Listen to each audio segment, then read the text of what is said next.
नमस्कार दोस्तों, आप सभी का स्वागत है हमारी साइंस बायोलॉजी वाला चैनल में। लास्ट क्लास में हम पेडिग्री के बारे में पढ़ा, उसके बारे में और डिटेल से देखिए, है ना। आज हम पढ़ने वाले हैं जेनेटिक डिसऑर्डर्स के बारे में। तो आपको ये चीज़ बहुत अच्छे से समझना है, क्या होता है जेनेटिक डिसऑर्डर, है ना, और कौन कौन सी बीमारियां हैं, कौन कौन से क्रोमोसोम से संबंधित है या फिर डीएनए से संबंधित है। तो ये सब चीज़ें हम डिस्कस करेंगे। तो चलिए शुरू करते हैं। तो देखिए, जेनेटिक डिसऑर्डर क्या है। सबसे पहले तो आपको नाम से समझना है क्या होता है जेनेटिक डिसऑर्डर। जेनेटिक का मतलब होता है डायरेक्ट हमारा पॉइंट जाता है जेनेटिक मटेरियल से। किससे? Genetic material. तो हमारे पास जेनेटिक मटेरियल क्या है भाई? हमारे पास जेनेटिक मटेरियल क्या है? देखिए, हमारे पास जेनेटिक मटेरियल के रूप में हमारे पास रहता है डीएनए। ये है क्या चीज? इसको कहते हैं डीएनए। क्या बोलते हैं? डीएनए, डीऑक्सीराइबोज न्यूक्लिक एसिड, है ना, डीएनए। तो हमारा जेनेटिक मटेरियल क्या है? डीएनए है। डीएनए ही सेल डिवीजन के टाइम पे क्या बनाता है? इस डीएनए से ही क्या बनता है बाद में? सेल डिवीजन के समय, सेल डिवीजन के टाइम क्या बनता है? क्रोमोसोम्स। ये इधर क्या दिखाई दे रहे हैं आपको? क्रोमोसोम्स, है ना। तो ये रंग बिरंगे जो क्रोमोसोम्स दिखाई दे रहे हैं वो कैसे बनते हैं वो भी आप अभी समझेंगे। ये है क्रोमोसोम्स, ठीक है। तो नॉर्मल हमारे शरीर में जब सेल डिवाइड नहीं कर रहा होता है उस टाइम पे ऐसा डीएनए मिलता है। जब सेल डिवीजन होता है उस टाइम पे ये ऐसे क्रोमोसोम्स बनाता है, ठीक है। अब हम जेनेटिक डिसऑर्डर पर हैं तो हम कहां तक सीमित रहेंगे? डीएनए और क्रोमोसोम तक। जीन, डीएनए, क्रोमोसोम के अलावा और कहीं नहीं जाना है। माइटोकॉन्ड्रिया के कारण ये बीमारी हो रही है क्या? साइटोप्लाज्म के कारण हो रही है क्या? राइबोसोम में कमी के कारण हो रही है क्या? ऐसे कुछ नहीं। इनमें कमी के कारण या फिर ये अगर बढ़ जाते हैं या फिर इनमें कोई हिस्सा टूटकर अलग हो जाता है तब उससे कौन कौन से डिसऑर्डर्स पैदा होते हैं या फिर कौन कौन सी बीमारियां पैदा होती है उसके बारे में हम देखेंगे। तो जेनेटिक डिसऑर्डर का मतलब हम डायरेक्ट किससे समझते हैं? हमारा जेनेटिक मटेरियल। तो उसमें जो डिसऑर्डर्स होंगे उसके कारण जो बीमारियां होंगी उसको हम बोलते हैं जेनेटिक डिसऑर्डर। जेनेटिक डिसऑर्डर क्या है? हेल्थ प्रॉब्लम है। और देखा जाए तो ये सीधा सीधा क्या है? एक म्यूटेशन है। क्या है? म्यूटेशन है। अब ये जो एक या फिर उससे भी अधिक एबनॉर्मेलिटीज के कारण पैदा हो सकती है, लेकिन एबनॉर्मेलिटीज किसमें? जीनोम में। किसमें? जीनोम। जीनोम का मतलब क्या होता है? जो टोटल हेप्लॉइड सेट होता है हमारे शरीर में उसको बोला जाता है जीनोम। मतलब टोटल जो हमारे पास क्रोमोसोम्स रहते हैं ना, ऐसे पेयर में रहते हैं। तो टोटल हमारे पास पेयर में क्रोमोसोम्स कितने हैं? 23। तो उस 23 क्रोमोसोम को पूरा जो सेट है वो कहलाता है हैप्लॉइड, है ना। तो हैप्लॉइड सेट मतलब उसको बोलते हैं जीनोम। टोटल डीएनए कंटेंट को बोला जाता है जीनोम, ठीक है, हैप्लॉइड सेट। अब ये जो है चेंज, ये डिसऑर्डर्स आते हैं वो किसी भी प्रकार के म्यूटेशन के कारण आ रहे हैं। अब ये म्यूटेशन सिंगल जीन में भी हो सकता है। मान लो ये हिस्सा यहां से लेकर यहां तक एक जीन है। क्या है? ये है जीन 1। क्या है? जीन 1। एक जीन यहां पर है, दूसरा जीन यहां पर ला देते हैं। ये है जीन 2, ये है जीन 2, ठीक है। जीन 1 और जीन 2 दो जीन्स हैं और उधर आगे और 2-3 जीन हैं, ऐसा समझ लीजिए। अब अगर ये म्यूटेशन सिंगल जीन में हो, केवल एक जीन में अगर म्यूटेशन है उसको बोलेंगे मोनोजेनिक। क्या बोलेंगे? मोनोजेनिक। क्योंकि हम बात कर रहे हैं किसकी? एक जीन की। और एक का मतलब क्या? मोनो को ही तो बोला जाता है एक। तो ये है क्या? सिंगल जीन में अगर म्यूटेशन हो तो उसको बोला जाता है मोनोजेनिक। और अगर एक से अधिक जीन में म्यूटेशन हो, 2, 2, 4, 2, 6 जैसे भी जीन में हो, उसको बोलेंगे, हम बोलेंगे क्या? पॉलीजेनिक। पॉलीजेनिक मतलब, पॉली का मतलब होता है मेनी, बहुत सारा, है ना। तो पॉलीजेनिक का बोलेंगे जब 2 से अधिक जीन प्रभावित हो तब उसको बोला जाता है पॉलीजेनिक, ठीक है। अब यहाँ पर इसको समझिए। यहाँ पर नॉर्मल क्रोमोसोम्स है, एक सेट माता से एक सेट पिता से मिलता है हमको, ठीक है, ये ऐसा मिलता है, ठीक है। अब ये जो क्रोमोसोम है ये नॉर्मल कंडीशन में है। अब इस क्रोमोसोम के इस हिस्से में मान लो 3 जीन है और इस हिस्से में है 2 जीन, समझिएगा। अब अगर यहां से ये हिस्सा टूटकर इसमें आ जाए और ये वाला हिस्सा टूटकर इसमें आ जाए तो यहां पर देखिए ये हिस्सा टूटकर आया तो इसके साथ साथ ये 3 जीन यहां से टूटकर इसमें ट्रांसफर हो गए। और इस वाले हिस्सा यहां पर 2 जीन है तो यहां पर 2 जीन यहां पर आकर ट्रांसफर हो गए। तो समझ रहे हैं ना, अगर 2 से अधिक जीन का अदला बदली हो जाता है या फिर वो बदल जाता है, म्यूटेशन हो जाता है, तब इस कंडीशन को बोलते हैं हम क्या, पॉलीजेनिक। और अगर एक ही जीन यहाँ पर ट्रांसफर होता, एक ही जीन रहता, तब इसको क्या बोलते हैं अपन, मोनोजेनिक, सिंपल। ठीक है, तो जेनेटिक डिसऑर्डर का मतलब क्या, आप इधर उधर का पढ़ोगे क्या, कुछ नहीं, आप केवल जेनेटिक मटेरियल में कुछ भी चेंजेस आ जाता है, उसके कारण अगर कोई बीमारी पैदा हो रही है, उसके बारे में पढ़ोगे। आप डॉक्टर बनने वाले हो तो आपको सबसे पहले ना लोगों का इलाज करना है, तो सबसे पहले आप क्या देखोगे, डिसऑर्डर्स, बीमारियों के बारे में जानोगे, उसका रीजन क्या है, कारण क्या है, सिम्टम्स क्या है, तो सब चीजें आप अभी जानोगे, है ना। आपको इंटरेस्ट लाना पड़ेगा कि इसमें आखिर ऐसा होता क्या है। तो आप बिल्कुल ऐसे अगर कुछ पॉइंट अगर आपके दिमाग में आए, कोई सवाल अगर उठे, तो बिल्कुल यहाँ पर पूछिए मेरे को कमेंट में, ठीक है। ये है आपका जेनेटिक डिसऑर्डर, क्लियर इतना, ठीक है। अब देखिए, हमने जेनेटिक डिसऑर्डर को टोटल कितने भाग में बांट के रखा है, 2 भाग में, है ना। एनसीईआरटी के अनुसार से हमने इसको 2 भाग में बांट के रखा है। एनसीईआरटी बोलती है कि ह्यूमन में जो जेनेटिक डिसऑर्डर्स होते हैं, जीन संबंधी या फिर डीएनए संबंधी जो बीमारियां होती हैं, वो 2 प्रकार की होती है। एक को हम बोलते हैं क्रोमोसोमल डिसऑर्डर्स, क्या बोलते हैं, क्रोमोसोमल डिसऑर्डर्स। ऐसा क्रोमोसोम है, इसमें अगर चेंज हो गया, मान लो हिस्सा कटकर अलग हो गया, यहाँ कहीं से टूटकर वो हिस्सा इसमें आ गया, है ना, या फिर यहाँ से कोई हिस्सा अदला बदली हो गया, 2 क्रोमोसोम के बीच अदला बदली हो गया, तब इस प्रकार के जो चेंजेस आएंगे क्रोमोसोम में, है ना, उसको हम बोलते क्या, क्रोमोसोमल डिसऑर्डर्स। क्या बोलेंगे, क्रोमोसोमल डिसऑर्डर। तो आपको ये तो मालूम है क्रोमोसोम कब बनते हैं, सेल डिवीजन के टाइम पे। कब बनते हैं, सेल डिवीजन के टाइम पे। तो जब सेल डिवीजन के टाइम पे बढ़ रहा है, तो इसको हम क्या कहेंगे कि ये चांसेस हैं इसके कि ये एक पीढ़ी से दूसरी पीढ़ी में ट्रांसफर हो या फिर ना हो। चांस है, हो भी सकता है और नहीं भी हो सकता है ना। मान लो, सिंपल समझिएगा इसको, एक इंसान है, जब वो रिप्रोड्यूस करता है ना, जब वो बच्चे पैदा करता है, तो उससे पहले क्या होता है, मेल में जो स्पर्म बना है, मान लो उसमें क्रॉसिंग ओवर हुआ, स्पर्म बनता है, मियोसिस होता है, तो क्रॉसिंग ओवर होता है, मतलब क्रोमोसोम ऐसे रहते हैं उसमें अदला बदली हो जाती है, तो जीन्स वगैरह में फेर बदल हो गया, मान लो इसमें यहाँ क्रोमोसोम का दूसरा हिस्सा एक दूसरे से जुड़ गया, तो उस टाइम पे तो गड़बड़ी हुई है। अब वही गड़बड़ वाला क्रोमोसोम जा रहा है, जो बच्चा पैदा होगा उसमें, उससे एक बेबी पैदा होगा उस गड़बड़ वाले क्रोमोसोम से। तो आप यहाँ पर देख सकते हैं कि मेल में जिसमें वो स्पर्म बना, उसमें किसी प्रकार का डिसऑर्डर नहीं है, वो हेल्दी है, लेकिन क्रॉसिंग ओवर उसके स्पर्म में हुआ, तो उससे अगर एक एग ऐसे फ्यूज होता है, जब वो बच्चा पैदा होगा, वो डिफेक्टेड क्रोमोसोम से जो बच्चा पैदा होगा, तो उसमें हमको बीमारियां नजर आती हैं। तो इसका मतलब क्या कि क्रोमोसोमल डिसऑर्डर्स ऐसा जरूरी नहीं है कि एक पीढ़ी से दूसरी पीढ़ी में ट्रांसफर हो, है ना, ये नॉन हेरिटेबल होते हैं, ठीक है, कि ये जरूरी नहीं है कि एक पीढ़ी से दूसरी पीढ़ी में ट्रांसफर हो, ठीक है। तो ये ऐसा होता है क्रोमोसोमल डिसऑर्डर्स, ठीक है। मेल में जिसमें स्पर्म बना है वो तो हेल्दी है, लेकिन जो डिफेक्टेड स्पर्म जा रहा है, जो क्रोमोसोम डिफेक्टेड है, उसके कारण एक बच्चा पैदा हुआ है जो उस डिफेक्ट का शिकार हुआ है ना, मतलब उस बीमारी से वो ग्रस्त है बच्चा, लेकिन जो उसका पेरेंट है, उसका जो पिता है या फिर उसकी जो माता है, वो हेल्दी है ना। तो ऐसे ये डिसऑर्डर जो है वो एक पीढ़ी से दूसरी पीढ़ी में ट्रांसफर नहीं होते हैं, ऐसा ये जरूरी नहीं है कि ये हो, है ना।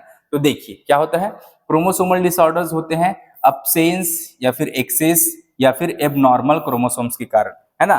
क्रोमोसोम का कोई हिस्सा टूटकर अलग हो गया, या फिर कोई हिस्सा आ गया, है ना, या फिर क्रोमोसोम में किसी प्रकार का चेंज आ गया, है ना, कोई भी चीज हो सकता है। तो ये जो एबनॉर्मल क्रोमोसोम्स अगर नजर आएंगे, है ना, तो ये एक डिसऑर्डर क्रिएट करेंगे, एक बीमारी पैदा करेंगे, जिसको हम पढ़ते हैं किसमें, क्रोमोसोमल डिसऑर्डर। किसमें पढ़ते हैं, क्रोमोसोमल डिसऑर्डर्स में। क्लियर हो गया ये क्रोमोसोमल डिसऑर्डर्स। नेक्स्ट है मेंडेलियन डिसऑर्डर।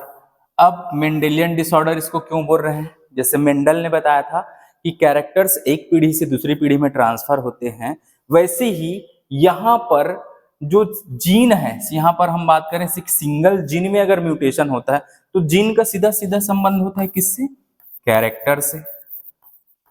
कैरेक्टर का मतलब प्रोटीन की बात कर रहे हैं हम, किसकी बात कर रहे हैं, प्रोटीन की, है ना।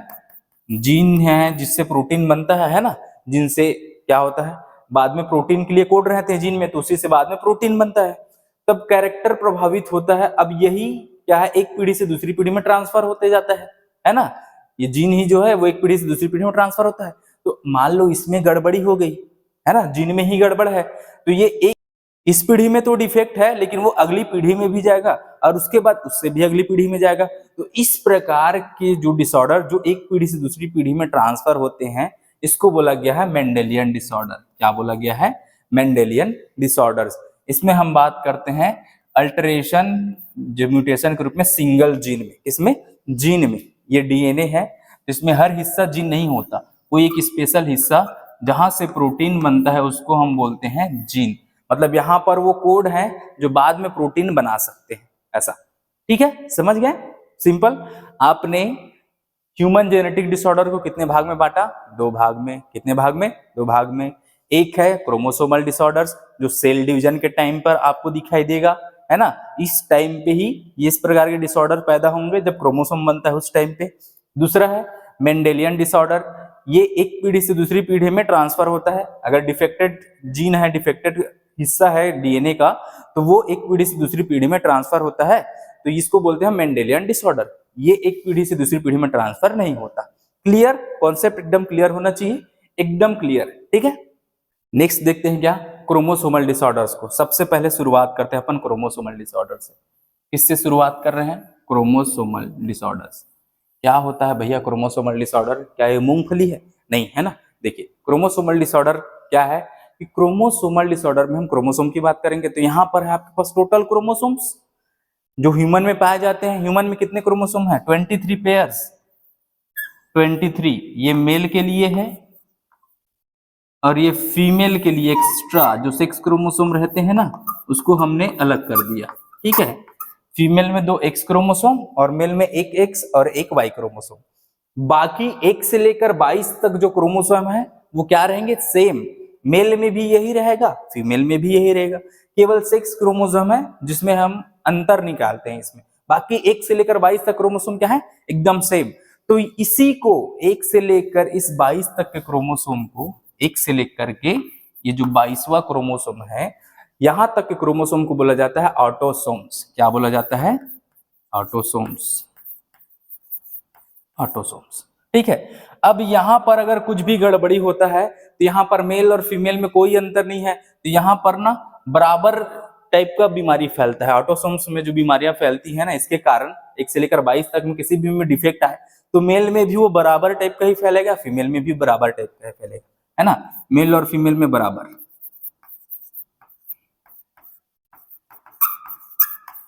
मेल और फीमेल में बराबर फैलेगा, ये कोई भेदभाव नहीं करेगा ऑटोसोम। ठीक है, लेकिन जो 6 क्रोमोसोम होते हैं जिसको हम ऑलोसोम्स भी बोलते हैं, क्या बोलते हैं? ऑलोसोम्स। ठीक है, तो ऑलोसोम्स क्या होते हैं? 2 प्रकार के होते हैं, एक एक्स और दूसरा वाई। तो फीमेल में रहता है 2 एक्स और मेल में रहता है 1 एक्स और 1 वाई। और हमको मालूम है कि अगर मेल में मान लो एक एक्स क्रोमोसोम डिफेक्ट वाला आया, ये डिफेक्टेड वाला एक एक्स क्रोमोसोम है और एक वाई है नॉर्मल वाला, तो एक डिफेक्टेड एक्स क्रोमोसोम के कारण इस मेल को बीमारी हो सकती है। लेकिन फीमेल में मान लो एक एक्स है और वो डिफेक्टेड है और दूसरा एक्स नॉर्मल है, तो यहां पर इसको बीमारी नहीं होगी। अगर हम रिसेसिव डिसऑर्डर की बात करेंगे तो, है ना, तो यहां पर क्या होता है, अगर रिसेसिव डिसऑर्डर है लेकिन मेल में केवल एक एक्स क्रोमोसोम पाया जाता है तो ये बीमार हो जाएगा, है ना। लेकिन फीमेल में एक्स क्रोमोसोम में अगर रिसेसिव डिसऑर्डर है तो यहां पर इसको दोनों को डिफेक्टेड होना पड़ेगा तभी बीमारी होगी, वरना इसको बीमारी नहीं होगी। मान लो एक एक्स क्रोमोसोम बस डिफेक्टेड है, दूसरा हेल्दी है, तब ये बीमार नहीं होगी, ये हेल्दी रहेगी, है ना। केवल ये कैरियर रहेगी लेकिन हेल्दी रहेगी। ठीक है, नॉर्मल बोलते हैं इसको। ठीक है, तो इस प्रकार से आप देख सकते हैं टोटल क्रोमोसोम्स कितने हैं? 23 जोड़ी। अब 23 जोड़ी में से हम इसको 2 भाग में बांटते हैं। 1 से लेकर 22 तक को हमने क्या बोला? ऑटोसोम्स। 1 से लेकर 22 तक के जो क्रोमोसोम है वो क्या है? ऑटोसोम्स। और ये जो एक्स और वाई है इसको हम बोलते हैं क्या? ऑलोसोम्स। ऑलोसोम्स, है ना। तो यहां पर लिखा हुआ है, हमने क्रोमोसोमल डिसऑर्डर्स को जो नॉन हेरिटेबल होते हैं उसको 2 भाग में बांटा है। एक है ऑटोसोमल, एक है सेक्स क्रोमोसोमल। क्लियर? तो इस प्रकार से आप क्रोमोसोमल डिसऑर्डर्स को पढ़ते हो, मतलब क्रोमोसोम में ही पढ़ोगे ना। इसमें हम ऐसे नहीं बोल रहे हैं कि 7 नंबर का क्रोमोसोम में जो डीएनए है वो फलाना फलाना ऐसा हो गया, ऐसा नहीं है ना। 7 नंबर के क्रोमोसोम है, मतलब क्रोमोसोम का कोई हिस्सा टूटकर अलग हो रहा है, या फिर उस पर कोई हिस्सा आ रहा है, या फिर इसकी कोई एक्स्ट्रा कॉपी बन रही है, ऐसा टाइप का पढ़ेंगे। ऐसा नहीं पढ़ेंगे कि यहाँ का डीएनए टूटकर अलग हो गया भैया, ऐसा नहीं है ना। तो ऐसा कुछ नहीं होगा, ठीक है। हम केवल केवल किसकी बात करेंगे? क्रोमोसोम्स की बात करेंगे। क्लियर? नो डाउट, ठीक है। यहाँ पर वही जो बात अभी बोले वही लिखी गई है ना, अब्सेंस, एक्सेस या फिर एबनॉर्मल अरेंजमेंट ऑफ क्रोमोसोम्स के कारण ये बीमारियां पैदा होती है, क्रोमोसोमल डिसऑर्डर्स पैदा होते हैं। क्लियर? अब देखिए, अब हम ना जितने भी डिसऑर्डर्स हैं उसको हम अब चालू करेंगे, पढ़ना चालू करेंगे अब इसको हम, है ना। तो हमने जो क्रोमोसोमल डिसऑर्डर्स को दो भाग में बांट के रखा, ऑटोसोमल और सेक्स क्रोमोसोमल डिसऑर्डर्स, है ना। तो हम शुरुआत करते हैं ऑटोसोमल से। किससे? ऑटोसोमल एबनॉर्मेलिटीज या फिर डिसऑर्डर से। तो ऑटोसोमल एबनॉर्मेलिटीज मतलब सीधा किसकी बात करें हम? 1 से लेकर 22 तक का जो क्रोमोसोम है उसमें अगर डिफेक्ट होगा तो उसको हम बोलते हैं ऑटोसोमल एबनॉर्मेलिटीज। और जो 23वां जो क्रोमोसोम है ये, है ना, ये जो 23वां क्रोमोसोम है ये मेल में अलग और फीमेल में अलग रहता है, तो इसको हम बोलते हैं सेक्स क्रोमोसोम। तो हम इसकी बात तो बिल्कुल नहीं करेंगे, एक्स वाई क्रोमोसोम की बात बिल्कुल नहीं करेंगे। हम 1 से लेकर 22 तक के क्रोमोसोम की बात करेंगे, तब इसको बोलते हैं क्या? Autosomal abnormalities. ठीक है। तो यहां पर देखिए, यहां पर आपको ये डिसीज के नाम दिखाई दे रहे हैं ना, कौन कौन से डिसीज हैं और कौन कौन से क्रोमोसोम में गड़बड़ी के कारण होता है उसके नाम देखिए, ध्यान दीजिएगा, है ना। देखिए, डाउन सिंड्रोम यहां पर लिखा है 21, मतलब 21 नंबर के क्रोमोसोम में गड़बड़ी के कारण होता है। तो अभी आपको बता देते हैं 21 नंबर का जो क्रोमोसोम है, ये देखिए 21 नंबर का क्रोमोसोम यहाँ पर, है ना। तो इस 21 नंबर के क्रोमोसोम में क्या होता है? एक एक्स्ट्रा क्रोमोसोम आ जाता है, ये एक्स्ट्रा क्रोमोसोम आ जाता है, तो इसको हम ट्राइसोमी बोलते हैं। तो ऐसा आप अभी आगे पढ़ोगे इसके बारे में। तो सबसे पहले आपको ना ये क्रोमोसोम मार्क करा देता हूं मैं ऐसे, है ना। डाउन सिंड्रोम कितने नंबर का क्रोमोसोम? 21 नंबर के क्रोमोसोम में गड़बड़ी। एडवर्ड सिंड्रोम 18 नंबर के क्रोमोसोम में गड़बड़ी। पटाउ सिंड्रोम 13 नंबर के क्रोमोसोम में गड़बड़ी। क्राइडू चैट सिंड्रोम 5 नंबर के क्रोमोसोम में गड़बड़ी, वो भी पी आर्म। जैसे क्रोमोसोम में 2 आर्म रहते हैं, एक को बोलते हैं शॉर्ट आर्म, एक को बोलते हैं लॉन्ग आर्म। तो लॉन्ग आर्म को बोला जाता है क्यू आर्म। ये देखिए यहाँ पर शॉर्ट और लॉन्ग है, ये देखिए, यह है ऐसा शॉर्ट और लॉन्ग। ये देखिए यहाँ पर ये है शॉर्ट और ये है लॉन्ग आर्म, ठीक है। तो शॉर्ट आर्म को बोला जाता है पी आर्म और लॉन्ग आर्म को बोला जाता है क्यू आर्म। तो यहाँ पर क्या बोला गया है कि क्राइडू चैट सिंड्रोम होता है 5 नंबर है क्रोमोसोम में पी आर्म से। तो 5 नंबर क्रोमोसोम ये है, इसका ये जो छोटा आर्म है पी आर्म इधर, है ना, उसमें गड़बड़ी के कारण ये बीमारी होती है। नेक्स्ट है माइलोजीनस ल्यूकेमिया, ये 9 नंबर और 22 नंबर के क्रोमोसोम में गड़बड़ी के कारण होता है। आपको सिंपल इसको याद कैसे रखना है, आपके एनसीईआरटी में जो दिया है 1 2 3, ये 3 नाम आप याद रखेंगे, बाकी सब टेंशन नहीं, ठीक है। डाउन सिंड्रोम, डी कैसा दिखाई दे रहा है आपको? ये डी, डाउन सिंड्रोम का डी लो, सिंपल सी बात है ना। अब डी से आप क्या बनाओ? डी को ऐसे, ये है, ये डी को ऐसे करके ऐसे 2 बना दो। डी है, इसको ऐसे करके 2 बना दिए, तो आपको यहाँ पर ऐसा ना 1 और उसके बाद ऐसा 2 टाइप का मिल गया, है ना, 1 2। तो आपको कहीं ना कहीं दिमाग में चीज रह जाएगा कि डाउन सिंड्रोम का संबंध सीधा सीधा किससे है? 21 नंबर के क्रोमोसोम से। किससे? 21, 1 2 बना है ना इस 2 को।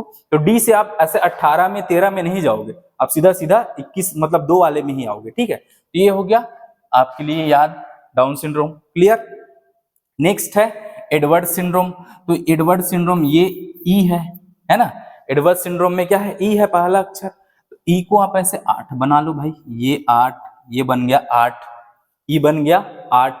तो ये क्या है? 8 है, इसमें 18, तो ये 18 आपको याद हो जाएगा। फिर डाउन का ये 2 21 नंबर क्रोमोसोम। एडवर्ड का ई से आपने क्या बनाया? 8, तो ई से 8 बना लिए, मतलब ये 18 नंबर का क्रोमोसोम, ठीक है। पटाउ सिंड्रोम, तो एक आपको एक्स्ट्रा याद करना पड़ेगा, तो ये है 13 नंबर का क्रोमोसोम। ये एक्स्ट्रा आप लोग अपने तरीके से याद कर लीजिए, कोई भी ट्रिक लगा लीजिए इसमें, है ना। बाकी ये जो इंपॉर्टेंट है वो मैं बता दे रहा हूं आपको, ठीक है। ये हो गया सिंपल। आपको एनसीईआरटी के अनुसार से 2-3 इंपॉर्टेंट आपको याद करने ही है, ठीक है, बाकी सब आप छोड़ दीजिएगा, कोई दिक्कत नहीं, स्किप कर दीजिएगा, लेकिन 2-3 नाम आपको बिल्कुल याद करने हैं। तो ये हो गया ऐसा। तो ऑटोसोमल में हम किसकी बात करेंगे, 1 से लेकर 22 तक के क्रोमोसोम की, ले भैया कर ली इसकी बात, है ना। उसके बाद हम क्या बोल रहे हैं कि सेक्स क्रोमोसोम को यहाँ पर डिस्कस करेंगे क्या, क्यों करेंगे भाई, हम किसकी बात कर रहे हैं, ऑटोसोम्स की, तो हम ऑटोसोम की बात करेंगे ना। 1 से लेकर 22 तक बात करो, बाकी बातें खत्म करो, सीधी, है ना। चलो ठीक है, ये हो गया। अब नेक्स्ट हम चालू करते हैं डाउन सिंड्रोम के बारे में। क्या है डाउन सिंड्रोम, उसको अच्छे से देखते हैं।